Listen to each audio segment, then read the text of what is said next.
अतः सप्तमो अध्याय। मैं मातंगी देवी का ध्यान करती हूँ। वे रत्नमय सिंहासन पर बैठकर पढ़ते हुए तोते का मधुर शब्द सुन रही हैं। उनके शरीर का वर्ण श्याम है। वे अपना एक पैर कमल पर रखे हुए हैं और मस्तक पर अर्धचंद्र धारण करती हैं तथा कहार पुष्पों की माला धारण किए बिना बजाती हैं। उनके अंग में कसी हुई चोली शोभा पा रही है। वे लाल रंग की साड़ी पहने हाथ में शंख में पात्र लिए हुए हैं। उनके बदन पर मधु का हल्का हल्का प्रभाव जान पड़ता है और ललाट में बेंदी शोभा दे रही है। ऋषि कहते हैं, तदंतर शुंभ की आज्ञा पाकर वे चंड मुंड आदि दैत्य चतुरंगिनी सेना के साथ अस्त्र शस्त्रों से सुसज्जित हो चल दिया।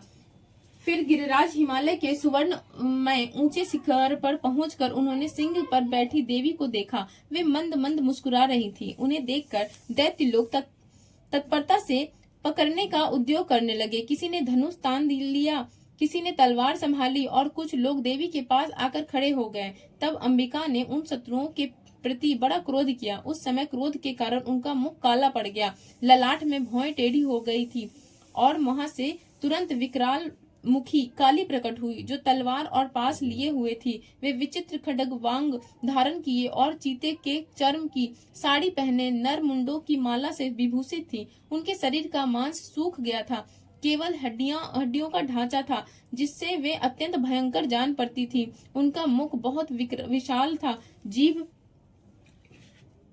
लपलपाने के कारण वे और भी डरावनी प्रतीत होती थी। उनकी आंखें भीतर को धसी हुई और कुछ लाल थी। वे अपनी भयंकर गर्जना से संपूर्ण दिशाओं को गुंजा रही थी। बड़े बड़े दैत्यों का वध करती हुई वे कालिका देवी बड़े वेग से दैत्यों की उस सेना पर टूट पड़ी और उन सबको भक्षण करने लगी। वे पार्श्व राक्षसों को, अंकुशधारी महावतों, योद्धाओं और घंटा सहित कितने ही हाथियों को एक ही हाथ से पकड़कर मुंह में डाल लेती थी।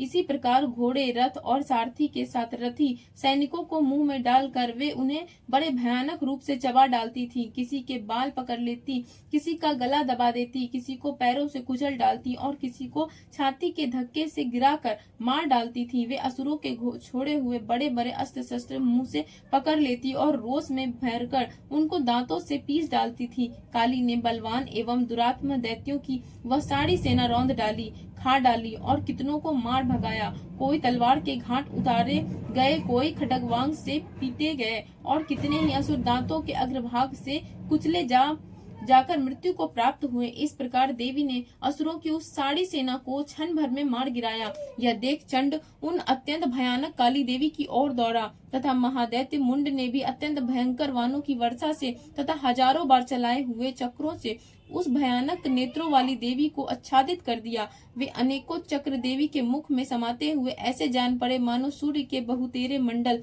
बादलों के उदर में प्रवेश कर रहे हों।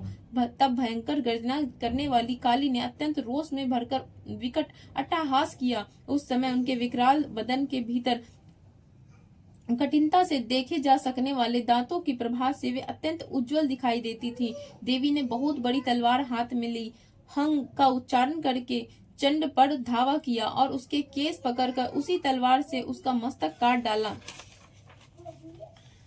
चंड को मारा गया देखकर मुंड भी देवी की ओर दौड़ा। तब देवी ने रोष में भरकर उसे भी तलवार से घायल करके धरती पर सुला दिया। महापराक्रमी चंड और मुंड को मारा गया देख मरने से बची हुई बाकी सेना भय से व्याकुल हो चारों ओर भाग गई। तदंतर काली ने चंड और मुंड का मस्तक हाथ में ले चंडिका के पास जाकर प्रचंड अट्टहास करते हुए कहा, देवी, मैंने चंड और मुंड नामक इन दो महापशुओं को तुम्हें भेंट किया है। अब युद्ध यज्ञ में तुम शुंभ और निशुंभ स्वयं ही वध करना।